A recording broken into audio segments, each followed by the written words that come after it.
மதுரையில் 200 கோடி முறைகேடு தொடர்பாக சிபிஐ விசாரணை தேவையில்லை என்று தற்பொழுது நீதிபதிகள் தெரிவித்துள்ளனர்.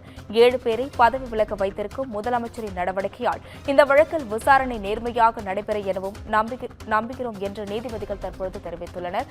இதுகுறித்து கூடுதல் விவரங்களை வழங்குவதற்காக செய்தியாளர் சிவக்குமார் இணைப்பில் உள்ளார். வணக்கம் சிவக்குமார், இதுகுறித்த விவரங்களை பகிரலாம். அதாவது மதுரை மாநகராட்சி கவுன்சிலர் ரவி அப்படிங்கிறவர் உயர்நீதிமன்ற மதுரை கிளையில ஒரு மனு ஒன்று தாக்கல் செஞ்சிருந்தாருங்க. அதுல அவர் என்ன குறிப்பிட்டிருந்தாருன்னா, தான் மதுரை மாநகராட்சியோட மாமன்ற உறுப்பினராக செயல்பட்டு வருவதாகவும், மதுரை மாநகராட்சியில சில கட்டிடங்களுக்கு வணிக வரிக்கு பதிலாக குடியிருப்பு வரியாக மாற்றி நிர்ணயம் செஞ்சிருக்கிறதாகவும், குடியிருப்பு கட்டிடங்களுக்கு வரி குறைப்பு செய்து பல கோடி ரூபாய் மோசடியில் ஈடுபட்டுள்ளதாகவும் குறிப்பிட்டிருக்கிறாரு. இது குறித்து கடந்த 2023ஆம் ஆண்டு அப்போதைய மாநகராட்சி ஆணையாளர் சம்பந்தப்பட்ட நிறுவனங்களுக்கு நோட்டீஸ் அனுப்பி விளக்கம் கேட்டுள்ளார். மேலும் இது குறித்து உரிய நடவடிக்கை எடுக்க பரிந்துரை செய்துள்ளதாகவும் குறிப்பிட்டிருக்கிறார்.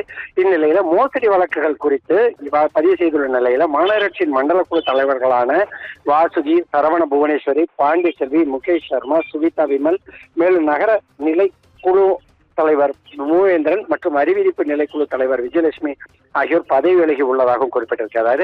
இவர்கள் பதவி விலக முதல்வரே உத்தரவிட்டதாகவும் தகவல்கள் வருவதாகவும், எனவே குற்றம் நடந்ததற்கான முகாந்திரம் உள்ளதுன்னு குறிப்பிட்டிருக்கிறார் அவர். இது குறித்து மாநகர காவல்துறை ஆணையாளர் உத்தரவின் பேரில் மத்திய குற்றப்பிரிவு போலீசார் விசாரணை செய்து 8 நபர்களை கைது செய்துள்ளார். மேலும் சிலர் மாநகராட்சியால் பணியிட நீக்கம் செய்யப்பட்டுள்ளதாக குறிப்பிட்டிருக்கிறாரு. பல கோடி ரூபாய் முறைகேடுகள் நடைபெற்றதாக கூறப்பட்ட நிலையில இதுல தமிழக காவல்துறையின் விசாரணை என்பது முறையாக நடைபெறாது. எனவே இது சிபிஐ விசாரணை நடத்த உத்தரவிடணும்னு மனு தாக்கல் செஞ்சிருந்தாரு. இந்த வழக்கானது நீதிபதிகள் சுப்பிரமணியன், நீதிபதி மரியாதையிடம் முன்பு விசாரணைக்கு வந்தது.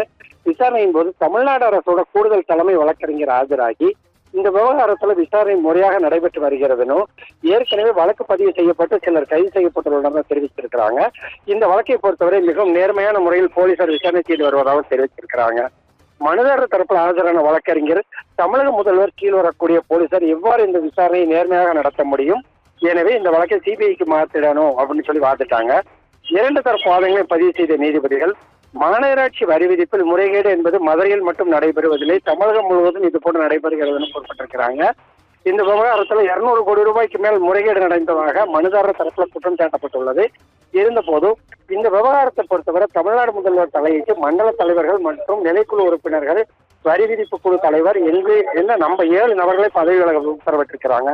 இதன் மூலம் இந்த விசாரணையானது நேர்மையாக நடைபெறும் நீதிமன்றம் நம்புகிறது அப்படின்னு சொல்லி தெரிவித்ததோட இல்லாம இந்த வழக்கை சிபிஐக்கு மாற்றுவதற்கு எந்த முகாந்திரமும் தேவையில்லை அப்படிங்கிற மாதிரி தெரிவித்ததோட இல்லாம இந்த வழக்கு குறித்து முழுமையாக விசாரித்து அதன் அடிப்படையில் அறிக்கையை தாக்கல் செய்யணும் அப்படின்னு சொல்லி தற்போது உத்தரவிட்டு இந்த வழக்கை ஒத்தி வச்சிருக்கிறாங்க.